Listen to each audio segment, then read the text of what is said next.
السلام علیکم معزز طلباء کرام، آپ سب کیسے ہیں؟ آج ہم تفسیر بیضاوی کے سبق نمبر 226 کو پڑھیں گے۔ آج کے ہمارے سبق کا عنوان ہے صفت مادحہ کا بیان۔ آج کے ہمارے سبق کی عبارت وَإِنَّمَا قَالَ رَبُّكُمْ سے شروع ہوتی ہے۔ آج کے سبق میں ہم چند وجوہ سے بات کریں گے۔ پہلے نمبر پر تو یہ کہ ربکم جو فرمایا ہے، یعنی یا ایھا الناس اعبدوا ربکم الذی خلقکم، تو اب ربکم کس بنیاد پر ارشاد فرمایا ہے، اس کی حکمت کیا ہے، اس کی وجہ پڑھیں گے۔ اور دوسرے نمبر پر الذی خلقکم جو صفت آئی ہے، تو یہ صفت کی وجہ کیا ہے، اور پھر یہ کہ یہ صفت اللہ تبارک و تعالی کی کس جہت سے ہے، اور اس کے بعد پھر ہم خلقکم میں جو خلق کا لفظ ہے، تو یہ اگرچہ ماضی کا صیغہ ہے لیکن یہ خلق مصدر سے ہے، تو اس کا جو لغوی معنی ہے وہ بھی سمجھنے کی کوشش کریں گے۔ تو آئیے سب سے پہلے ہم آج کے سبق کی عبارت پڑھ کے اس کا ترجمہ کرتے ہیں، اس کے بعد اس کی وضاحت کی طرف بھی بڑھتے ہیں۔ مصنف علیہ رحمہ لکھتے ہیں وَإِنَّمَا قَالَ رَبُّكُمْ تَنْبِيهًا عَلَىٰ أَنَّ الْمُوجِبَ لِلْعِبَادَةِ هِيَ الرُّبُوبِيَّةُ، اور محض اللہ تبارک و تعالی نے ربکم فرمایا اس بات پر تنبیہ کرنے کے لیے کہ عبادت کو لازم کر دینے والی شے وہ ربوبیت ہی ہے۔ الذی خلقکم، وہ کہ جس نے تمہیں پیدا کیا، صفت جرت علیہ تعالی للتعظیم والتعلیل، یہ جو الذی خلقکم ہے یہ صفت ہے جو اللہ تبارک و تعالی پر تعظیم اور تعلیل کے لیے جاری ہو رہی ہے۔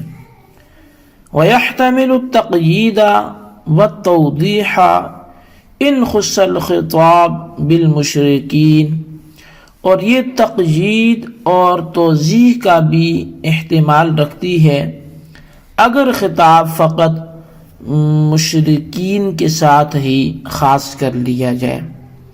وَأُرِيدَ بِالرَّبِّ أَعَمُّ من الرب الحقیقی والآلہۃ التی یسمونہا اربابا، اور رب سے مراد وہ عام معنی ہے، چاہے وہ رب حقیقی ہو یا وہ جھوٹے معبودان کہ جنہیں وہ اپنے رب کہہ کے بلاتے تھے۔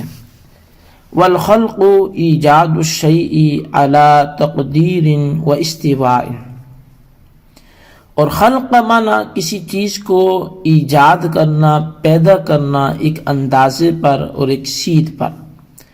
وَأَصْلُهُ التَّقْدِيرُ، اس کا اصل جو معنی ہے وہ اندازہ ہی لگانا ہے۔ یقال، جیسے کہ کہا جاتا ہے خلق النعل اذا قدرها وصوها بالمقیاس، کہ فلاں نے جوتے کا اندازہ لگایا، یہ اس وقت بولا جاتا ہے جب وہ اس کو اندازہ لگا لے اور اس کو اس سانچے کے ساتھ سیدھا کر لے۔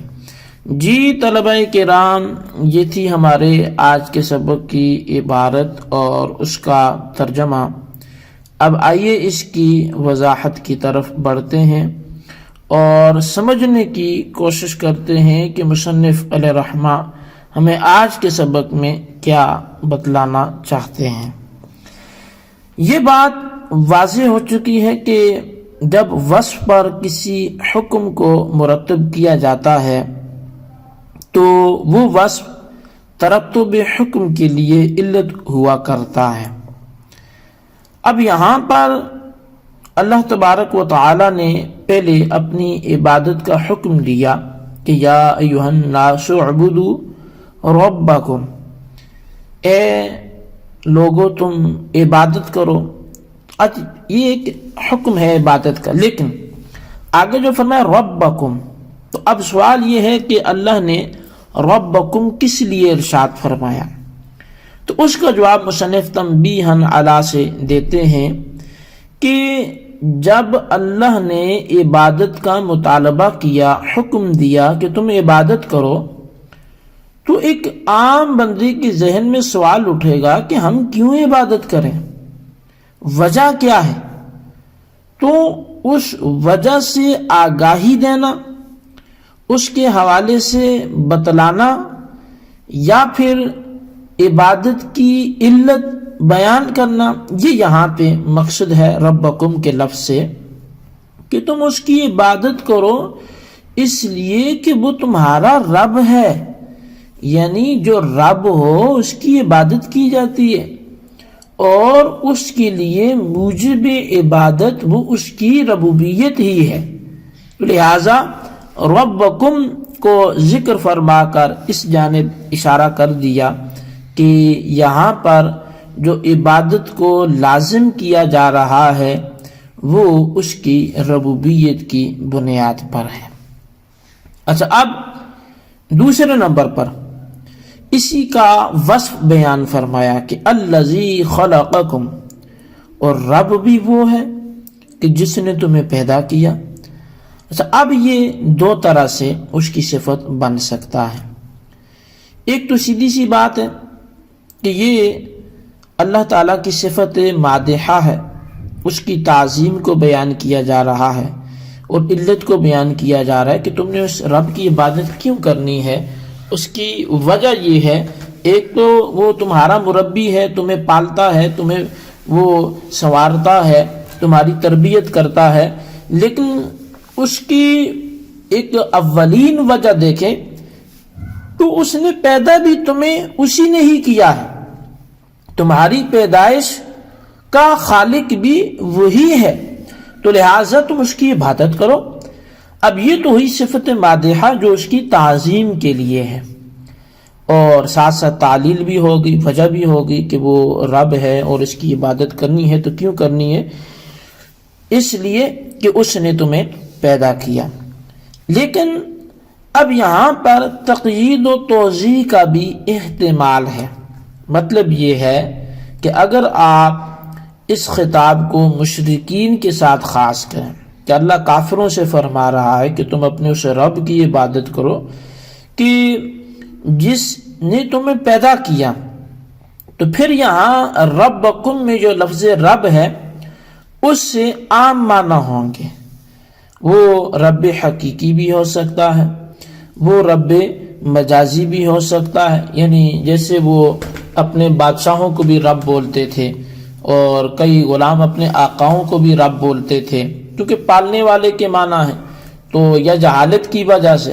تو اب چونکہ ان کے ہاں رب کا اطلاق تو کئیوں پر ہوتا تھا، تو اس لیے یہاں الذی خلقکم سے اس لفظ رب میں تخصیص کی، تقیید کی، اس کی توضیح اور تشریح کی کہ یہاں جس رب کی بات کی جا رہی ہے وہ تمہارا کوئی دنیا کا بادشاہ نہیں ہے، جس رب کا اللہ حکم دے رہا ہے کہ اس کی عبادت کرو، وہ رب، وہ تمہارا کوئی آقا نہیں ہے کہ جو کسی غلام کا مالک ہو، بلکہ جس رب کا اللہ فرما رہا ہے، جس کا وہ حکم دے رہا ہے جس کی عبادت کا، الذی خلقکم، وہ رب تو وہ ہے کہ جس نے تمہیں پیدا کیا ہے، تو لہٰذا وہ رب ہے جس کی عبادت تم سے مطلوب ہے۔ تو یہ صفت جو ہے وہ تقییدہ اور توضیحہ بھی ہو جائے گی۔